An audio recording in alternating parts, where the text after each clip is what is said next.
All right, you're listening to the County Pulse on 104.5, 106.1, TV 12, and online at irllonestar.com. All right, so Jack and I are in the studio today. It's been a little while since we've had a podcast, but now we're finally back at it. Coronavirus has kind of cooled down a little bit so we can meet up again. I know previously we were doing the at-home setup, but finally we're back in the studio with real mics. Right. But today we have three special guests. I know last time we had talked to Arman was back in the fall, I believe, or maybe like in the early spring, Back right? in December, But now we're here not only with Arman, but two of his colleagues. So do y'all want to introduce yourselves? Oh, yeah. My name is Alex Deng. I'm a junior at the Woodlands College Park High School. I'm Ashton Mehta. I'm also a junior at the Woodlands College Park High School, and we're both also co-founders of what we're here to talk about, which is Teach to Learn. And then just to refresh, I guess, my name's Arman Sharma. I am now recently an alumnus of the Woodlands College Park High School, and I'm an incoming freshman at Stanford University. All right. Very, very impressive, actually. Last time we talked about Teach to Learn, it was, I believe, back in the fall.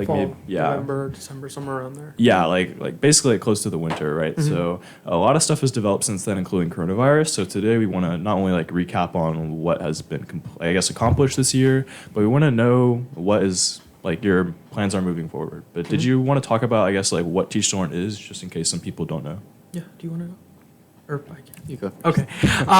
So Teach to Learn is a nonprofit, student-led nonprofit organization, and our whole goal is to get kids, primarily, before high school, help them find their passion, basically, right? So especially for us, going through a very competitive, academically competitive school system, we found that through all the academics, through all the rigor with grades, SAT scores, that kind of thing, people often lost sight of what they actually love doing outside of school.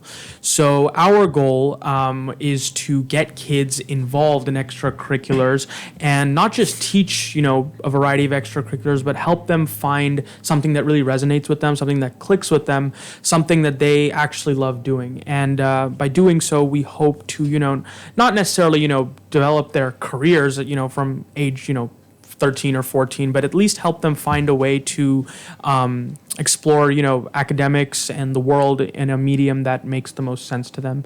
Yeah, and I just want to kind of add on to that. When you think about it, some of the most successful people like Bill Gates, Steve Jobs, they're all, guided by this passion, right? So instilling that passion very early on can make a huge difference into what they can actually do with their lives. Yeah, okay. I guess my question would be then, what kind of programs y'all offer, right? What are y'all teaching? So far we offer, 4 programs?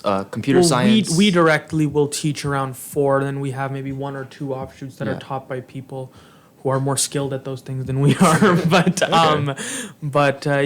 They consist of computer science, science research or science fair, speech and debate, destination imagination, and next year we are starting entrepreneurship. Oh, okay, cool. So I guess what was the selection criteria, or rather how did you pick these subjects to tackle, I guess? Well, it was interesting, right? So I remember when we had first started, we started with computer science because it's just the most, as of now at least, it's one of those fields that's just very popular right now. Everybody's getting into it, and it really is the wave of the future, not just in scientific research, but really in all spheres of life. And it seems to be the most interesting to kids these days, right? And coding and games, for all sorts of applications. So that's what we started with, just to kind of hone our curriculum to see, what are those teaching strategies that really, help inspire students.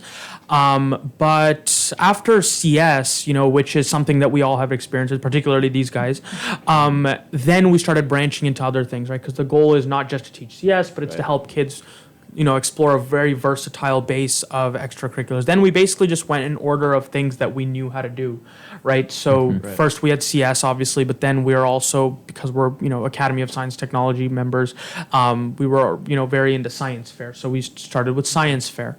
And then as, time kept going, we got requests for different workshops, and other people who are skilled at other things like DI, speech and debate, they wanted to join as teachers, and they kind of spearheaded their own workshops. So it kind of just exponentially grew from there. Okay.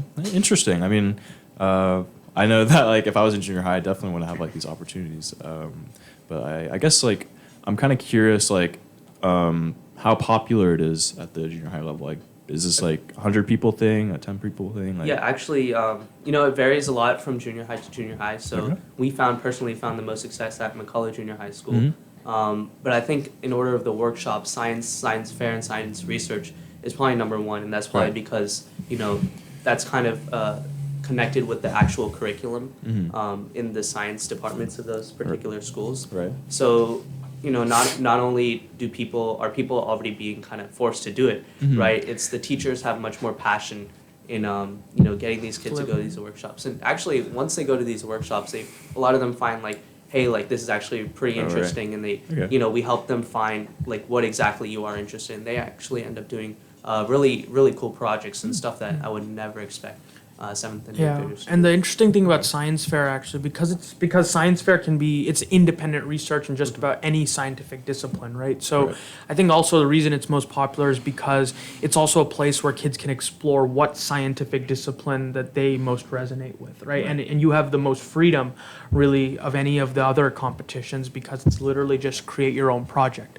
So I think with science fair, we found that a lot of kids, when they go through science fair, then they end up finding other things that are, excite them, like whether it be CS, sometimes environmental science, whether it be, biology. There's a lot of different things that can come out of science fairs. It's a very foundational thing. So Right. that's why I think, it's definitely the most popular one. Okay, cool. And I remember seeing like the picture that y'all posted on Instagram, I believe, where you'll have like, I don't know how many people in like the McCullough auditorium or something, or like Yeah. in one of the LGIs or something, and like it's an impressive number, I feel. Yeah. But it looks like y'all are leading like a college lecture or something. But, It is very exciting. yeah, but very cool. So we talked about what workshops y'all are doing. What else has, I guess, like developed over the past year? Well, or go ahead. Yeah. I guess because of the new quarantine pandemic situation, we've kind of moved on to an online presence. Uh-huh. So far, we've started our very first online workshop series known as like the How to High School, Okay. where we get Right. high schoolers like ourselves to go on like Zoom calls with a bunch of our previous students in order to kind of like guide them through the process of choosing high school courses, Okay. what kind of extracurriculars to plan for, and that kind of stuff. And doing that, we can also sort of get people from other high schoolers from different experiences than us to Right. kind of teach them in ways that we would not be able to. Okay, well, Yeah. it's pretty cool. It was kind of funny. One time, me and Arman were in the car to go to a workshop, and I was thinking like, wow, if I did something like Teach Learn way earlier on in my high school career, or did all these extracurricular activities earlier on, I would have had so much of a better high school experience. Like, Yeah. why don't we create a high school, yeah. workshop? It was Because like- because it's funny, right? Because I think that how to high school thing, it's funny that we do that last because Yeah. I think that's the reason Teach Learn came about, because we all thought to ourselves that, hey, had I found what I love doing much earlier on, had I known what was out there much earlier on, then I would have it would have been better. I mean, I wouldn't have to go through as much suffering. But so I think that was really the stem of it. But with the whole quarantine situation, how to high school, it just made sense because it's a very low maintenance workshop, because we don't need as many materials, we don't need as many resources, and in face to face interaction is not as important with the How to High School series. And I think with How to High School also, you need to develop a certain amount of trust with the kids before you start telling them, okay, this is how you should go about planning your high school. So I think it fit pretty well. Yeah. No, I mean that makes sense. I mean, it seems like it's a pretty good time as well to like Yeah. address like how high school, like I guess how to like go through high Go school, through it, yeah. especially because like they have all this time now, right? And I know a lot of like rising seniors are like worrying about college apps too. So like I guess it lines up pretty well. But okay, cool. All of you, basically. Yeah, exactly. Yeah, from personal experience, all of I you. can tell you that yes, this is crunch time. But okay, it's pretty honorable, I guess. So I guess my next question would be, how have any of your like workshops been like interrupted or I guess like paused because of coronavirus, or like any of them even running in the spring? Or 'cause I know science fair was pretty much all. Science fair was the biggest one, right? Yeah. We were ready. We we had very personal workshops Right. with this small group of kids that Right. had Had these really advanced, good workshops. Yeah. And we were ready for them to like kill it at state. Right. And then this And came. then- And this Yeah. happened. Not only were our projects kind of, but I was kind of Yeah. sad that all these kids that we've been preparing. Mentoring, Yeah. Right. It's- Yeah, a lot of them were upset because Houston Science Fair, we did happen, and we had a lot. Actually, I think what was the numbers like for Houston? I remember for Houston, I think from Knox Junior High, the multiple was by like 9. We multiplied the number of people who made it to Houston by like 9. No way, McCullough wow. the multiplier was even higher, and then to state. Okay, it's probably not good to look at a multiple to Yeah. state. How There's a many- very few number of people who make it. But Yeah. I think from Knox to state this year, there were. I think last year there were like 3. This year there were at least like 12 or like 13 Really? or It was something. Yeah. some And at, crazy and at McCullough it was the same like ratio. But yeah, those kids, they were ready. I mean, we had a lot of those kids. We started having like more private consultation with them as well, because as Right. it goes down in the number of students, you have more time to give. And these kids are redesigning their boards, they're redesigning everything basically to get ready for state, because Texas Science Engineering Fair is a very competitive competition. But then when it didn't happen, obviously they were upset, but a lot of them have rebounded from that pretty well. A Okay. couple of them who are going into 9th grade are looking to join Teach to Learn as teachers next year, Right. like volunteers. Okay. And a lot of them have started thinking about their next year's projects. Then we're probably going to start, the science fair workshop series pretty soon now, because Right. summer is the best time to do stuff, and they don't have anything else to do. So, Makes yeah. sense, makes sense, yeah. Just to like add on to that. So at Houston Science Fair, I thought this was kind of funny. So they have this section for grand awards, right? So first place in each category from senior level and junior high level. Pretty crazy statistic. Like around 70% of that room, maybe even more, was like all Teach to Learn members. Whether it was like all Really? the first, volun- all the first place volunteers. winners. Yeah, Yeah, I remember or that. students from junior high. It was great. It was like another Teach to Learn workshop. Basically, yeah, no, it was. I remember, yeah, no, I was blown away, frankly, because I was, because we never, this is our first year running a full science fair workshop, Yeah. right, from beginning to end. We had thought that, okay, like half these kids, they'll go in there, it's a good experience, because a lot of Right. these kids are 7th graders, right? It's their first time doing it. But yeah, we were definitely very, very delightfully surprised. But yeah. That's good that y'all are making like such a big impact. I wouldn't have imagined that the change would be that drastic. Me neither. Yeah. I mean, but and that's Yeah. a really good numbers. Like, have you like received any recognition from like administration or like have like? Oh, the newspaper, right? Yeah. okay. I think The Courier? Yeah, the Courier Yeah. came over to one of our workshops Uh-huh. a few months ago. I think Okay. December. December. Right. Yeah, and she wrote a whole article on us. That's she good. interviewed Michael and Arman, Uh-huh. and we kind of got that initial recognition among our community, which was really really cool. That's good. Yeah, I mean, Yeah. if y'all making such like a big impact, then I definitely think y'all should like be out there in the public. Right? But I know you were talking about like taking on new volunteers this coming academic year. Yes. So I would be curious to know what your plans are, especially since you're graduating, you're moving to a completely different region. Yeah. Right. For What? me, yeah. How is the Teach to Learn structure going to change? And I'd also be curious to know like, are y'all considering expanding to other school districts, other junior Yeah. highs? Right.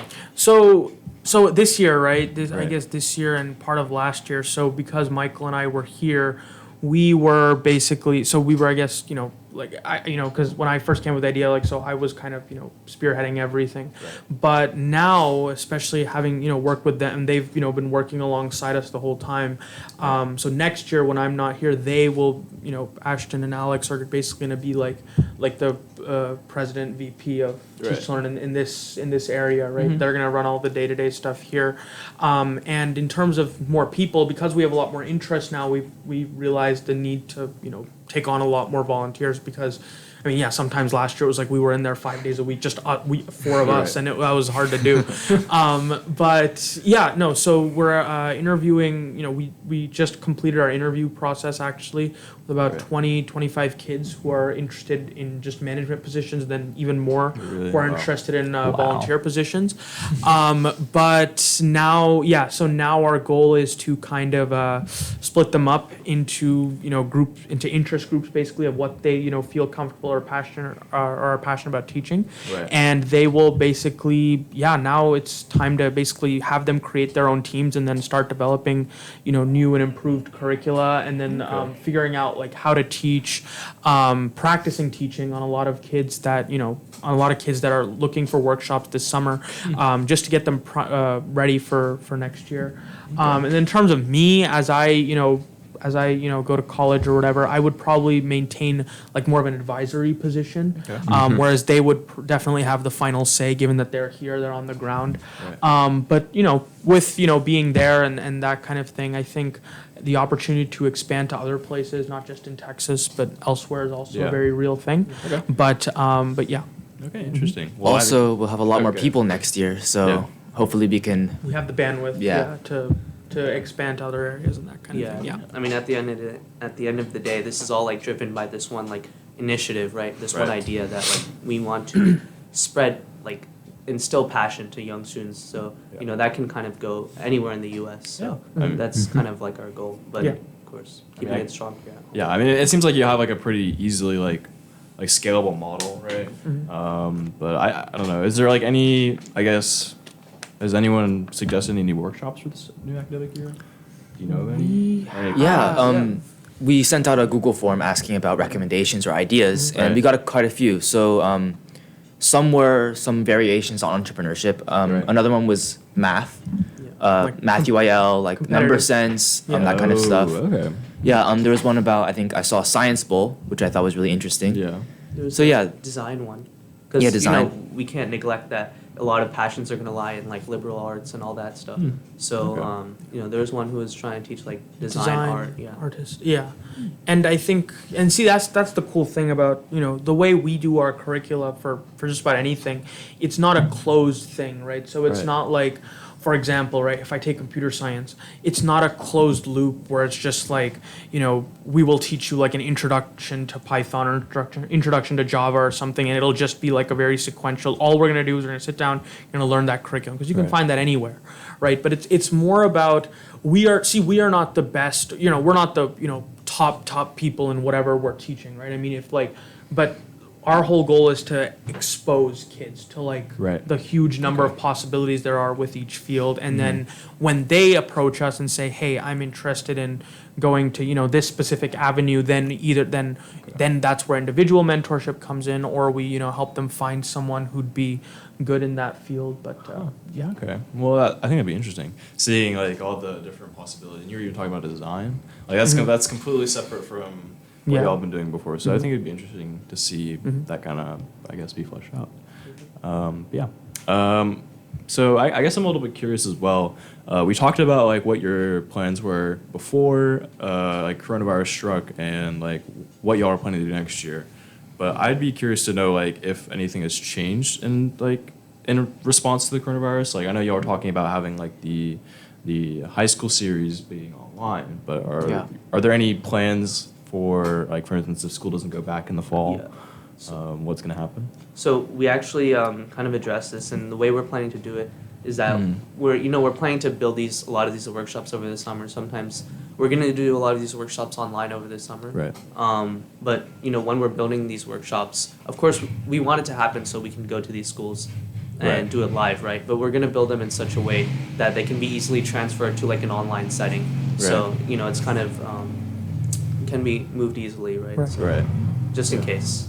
Okay. Yeah. So I guess like everyone's gonna be in a Zoom call, right? Yeah. Basically, yeah. And yeah, I don't know. I mean, it's just like the only real hindrance that, we haven't really, I mean, like we don't know how it's going to play out is when you're trying to get new people, right? Like people who Right. haven't done a Teach to Learn program before. Then one of the biggest things we do, right, is hands-on learning, right? Especially in like the first, second workshop, because how you introduce it is everything, right? Whether or not they'll Right. catch on to it. And that hands-on kind of experience, obviously, yes, I mean, I'd say that probably requires, being, face to face. Right. But yeah, that's also something we're gonna have to look at, because yeah, right. While people who have worked with us before might be, ready to come back, and they are, Right. with the new people, it might be a little bit more difficult. But we'll figure something out. Yeah. Yeah. I mean, like I guess like it'd be I think there's like an inherent challenge in trying to get people to like join an organization in the first place, right? But like on top of that, you have to like get them like in a Zoom call and like on like whatever communication platform you have, right? You don't have like an institution you guys can meet at, right? Or like that you share at this point. A lot of it's online, so it may be a little bit tough. But I mean, it seems like y'all have a plan for it, right? Right. Yeah. We have built like a pretty good connection and network of like teachers from all these different schools. Right. So and they also are really passionate about what we're doing. So we kind of trust them to sort of help us in that marketing sense, right? Market to these new 7th graders. So that's also a big help. Okay. Well, that's good. I mean, I guess I'm kind of curious about like maybe what that connection looks like. Maybe like so, for instance. Like what departments are you working with? Actually, maybe like a better question would be, what kind of advantages have you garnered from working with an education department, like the science department? Like what kind of, I guess, advantages have you had besides the communication, right? Like have you had any curriculum help or? In terms of being like in partnership with those other like heads of departments, like the science department, the kind of help that we get is sort of a lot of advisement from them and how we should approach talking to the kids, because they know the students a lot better than we do. So we kind of have an idea of exactly what kind of things will motivate them. They can kind of tell us what kind of assignments are they interested in, where are they currently at in terms of their education. Like while we're doing science fair, the school's also doing science fair, right? So we kind of have to work along the lines of their assignments. Right. And in doing that, we kind of can have an idea of exactly what step in the process they're in, so that we can kind of work with them in that respect. Right. Okay. So like working in tandem with like what they've already been doing, Basically, right? yeah. Okay. Because you don't want to work in, because that is true, right? Given that they are educators, they do know. I mean, and if we're just working, in one given workshop, there might be a lot of kids from one teacher, right? Or from another teacher or something. So that teacher will know, okay, one thing I like to do with my kids that gets them excited is, whatever, X, Y, Z. So then they'll tell us that, and then that helps us, it just adds to the workshop, basically. Right. So that advisement, I think is always welcome. And yeah, I think that's definitely one of the big things about having relationship with the teachers and not being completely separate from the schools. Right. So, Okay. yeah. Well, I guess another thing I'm kind of curious about, since like I do something similar with Knox, right? With like the debate team, like I'll go in and tutor, right? So for me, like it's been kind of a challenge, like adjusting like the way I like convey information to like a bunch of like especially because it's like at the end of the day, like a bunch of tired middle schoolers. We've been So, crazy. So I know it's been like a pretty tough adjustment period for myself, learning how to like adapt to that. What have y'all learned like in regards to teaching like that subset of children, tired middle schoolers, right? No, how much have we? Yeah, there's Like, a lot. I don't know. I think it's more gating like over time. Yeah, like they are rowdy in the beginning. Like I'll give you that. It took us some time to calm them down. No, it took us a Yeah. while. Yeah, we had to. That's one thing. Yeah, I forgot to mention the teachers really helped with that because they know how to shut the kids up. Yeah. Right, and we it's harder for us to do that. But also like as the workshops went on, like naturally some students who were kind of being forced there by their parents stopped coming. Yeah. And the students who were really like interested, they were the ones being left, right? Yeah. And not only that, we sort of gained a sense of trust with them over time, right? So they kind of, we kind of build this relationship that was really critical in, us helping us convey the information and inspiring them at the end of the day. And, at the end of the year, a lot of these kids were essentially like, we can all say our friends. Our friends. That's the biggest thing. You have to like Friends will listen to each other. you have to get them to like you and respect you, so they're more motivated to listen to you. Yeah, and it's also, and it's funny you mentioned that, right? Because a lot of times what we see is, because before Teach to Learn, or sometimes during when I've done teaching or volunteering in like an education kind of sense, but I'm not like the head person or I'm just one of the teachers. One thing that I've noticed that ends up happening is when kids our age, right, in high school go to middle schoolers and you act like you are a teacher, right? Like you act like you're a lot older than them, which, I mean, you're a few years older than them, but you're not like 20 years older than them, right? Like you act like an adult, you act like, There's a noticeable like juxtaposition, like how old you are and the way you act. And they will respond to you as if you're trying to be a teacher, right? So they're not going to be completely authentic.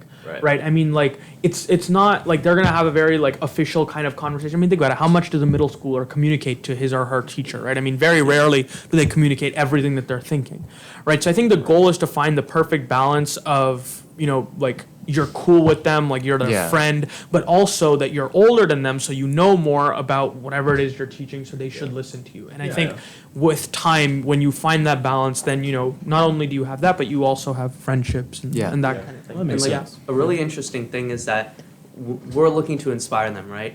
And we find that it's a lot easier so to be inspired by a friend, right? Rather than like a superior, right? Because if you see your friend like doing something that's really interesting, that's something he's really interested in, like you're more likely to take that up than maybe someone who's like 20 years older than you, like Arman said.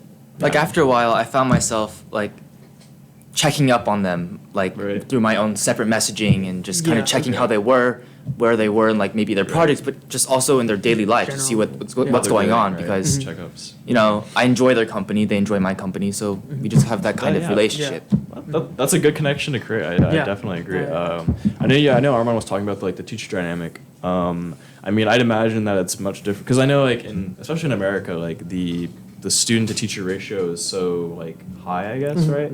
Or I guess like low. There's a lot of students per teacher. Right? So like not receiving that like that hands-on like teaching probably is like a different experience for all these students, right? And they're not really used to like you were saying, communicating like what they're thinking, and really developing out an idea with like a tutor, I guess, or maybe maybe I don't know, an advisor even. Sounds like you are like more like an advisory role for these students in their projects. Right. But yeah, that's pretty cool. Actually, a similar thing when we're kind of inspiring the students. Yeah. I would like to say Arman and Michael kind of inspired me and Alex, right? Oh, okay. I would say before Teach to Learn, right? Yeah.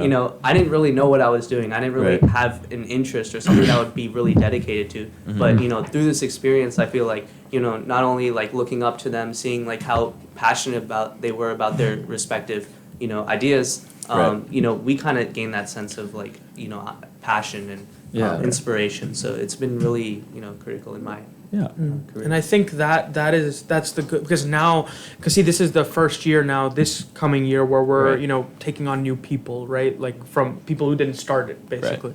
So with that, I think one of the big things is people who head the organization are obviously going to be kids who are like seniors or something like that, right? But then as it goes down towards like the volunteers, they're younger, right? They'll probably be like sophomores or something, right? So I think that continuity of that mentorship, apprenticeship kind of structure not only exists within Teach to Learn and the kids we teach, but also within Teach to Learn, right? Like what they talked about, because kids who are we've identified like at least 2 or 3 sophomores now who are like, they're very, very capable of taking on a pretty big leadership role in Teach to Learn. They're very passionate kids, and they'd be great at teaching, right? So it's about building that mentor kind of connection with them, with these guys, so that when they become seniors, they can take the organization somewhere else, and they'll have personally developed and learned something in the process. But Well, I'm a little curious because you talk about like how they personally developed. I'm a little curious on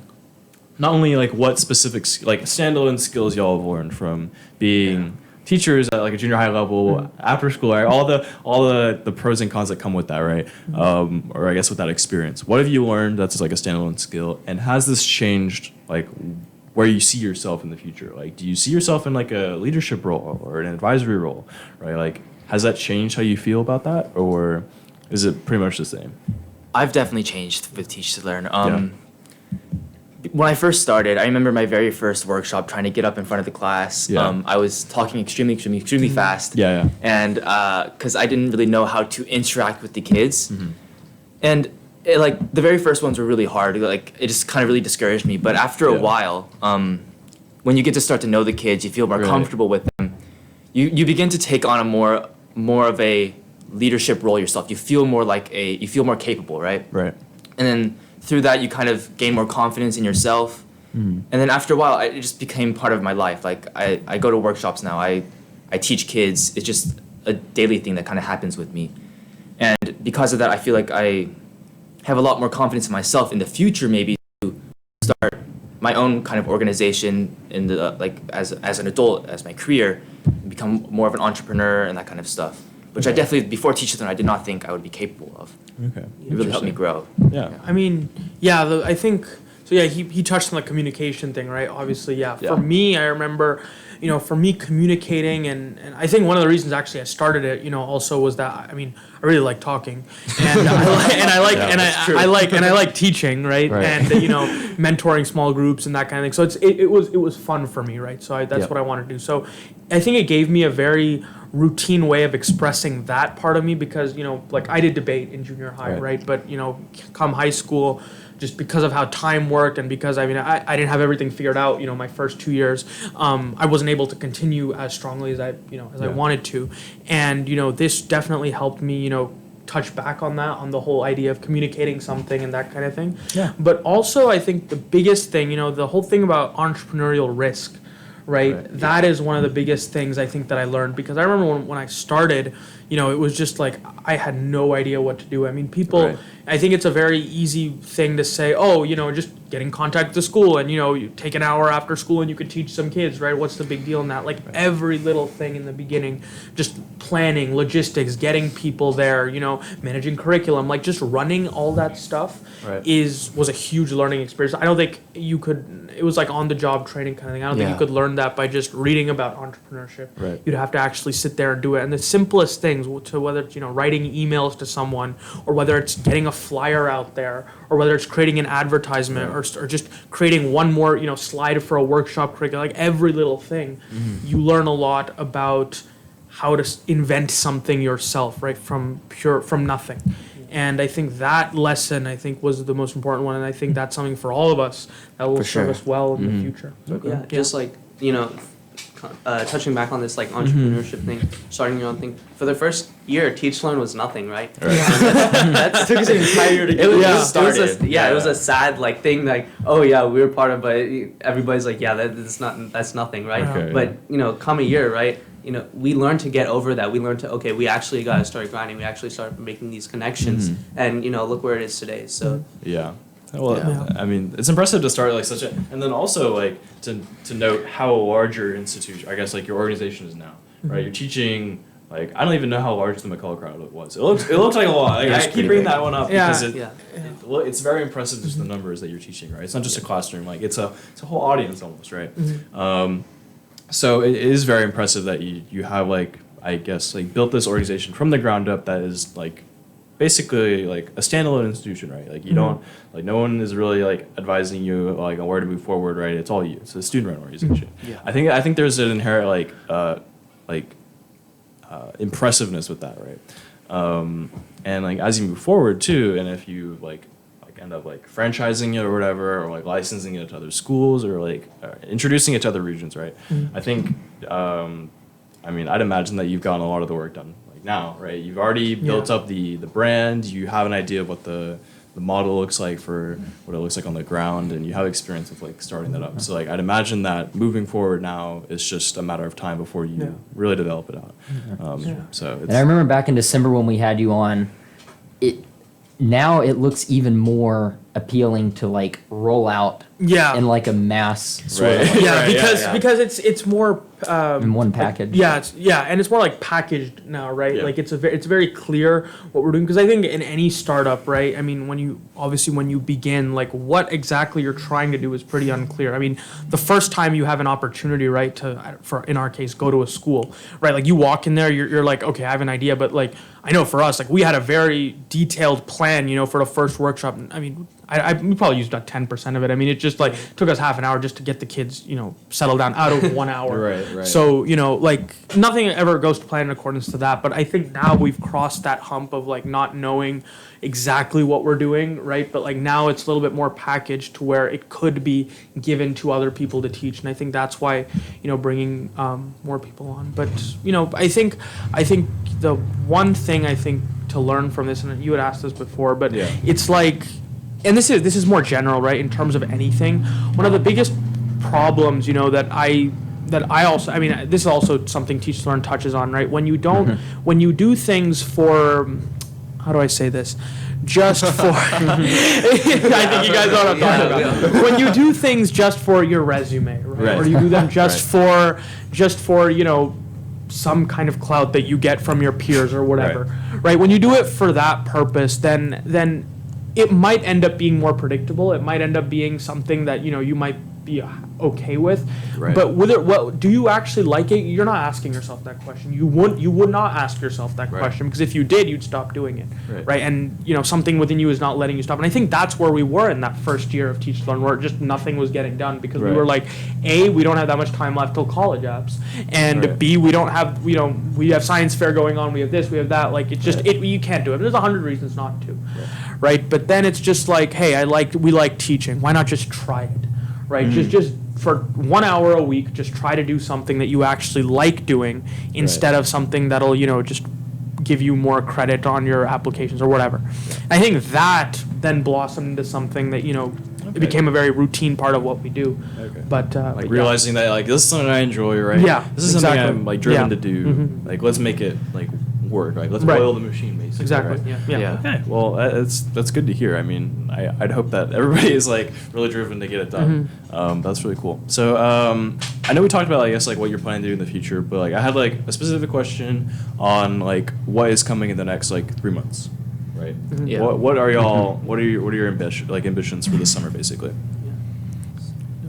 Yeah, so I think we plan to, a lot of workshops that we have right now, we plan to move them online. Right. Using, like Arman mentioned earlier, was using our volunteer groups that have just applied. We wanted to get them started with teaching so that they're ready for the coming school year. And the best way we found to do that was, get them into groups to actually start their own workshops and put them onto an online presence for our previous students to kind of take a look at. Right. And so they can kind of have that previous experience moving into the coming year, so that we can just kind of get the ball rolling, kind of just start expanding and move forward. Okay. Yeah. So just like the training phase, maybe. Training phase, and also getting kids kind of warmed up, right? Because you're right, like we don't know what next year will look like. Even if school does come back, we don't know how much, how easily we'll be able to go in after school, take time after school and go do stuff. So, I think doing what Alex just outlined over the summer serves, a lot of important purposes. Not only training our new volunteers so that they don't have to waste time over the school year trying to figure out how to teach, but also getting the kids acquainted to online, learning through this workshop process, because that might be the new norm coming next year. So Okay. Well, let's hope that y'all can go back to we hope so too. I'd much rather be in person with students than talking over Zoom. For sure. Or Discord, whatever you use. But well, all right. I guess that's it for today. I mean, I feel like we touched a lot about Teach to Learn. Did y'all have any closing notes or any final words for everybody? Credit to Michael Gorhard, who could not be here today, but he's also one of the other co-founders of Teach to Learn, so I just wanted to put that out there. He I don't know, I think he had an orientation or something for college. But no, it's been fun. Definitely. Thank you for having us. Thank you. Thank you so much. Really appreciate it. All right. Well, thank you guys for listening today. We should be back here again within the next 2 weeks. I know it's been about 2 months since we've had our last show, but you're listening to the County Pulse on Lone Star Community Radio, Conroe's FM 104.5, 106.1, TV 12, and online at irlonestar.com. We'll be back next week. See y'all.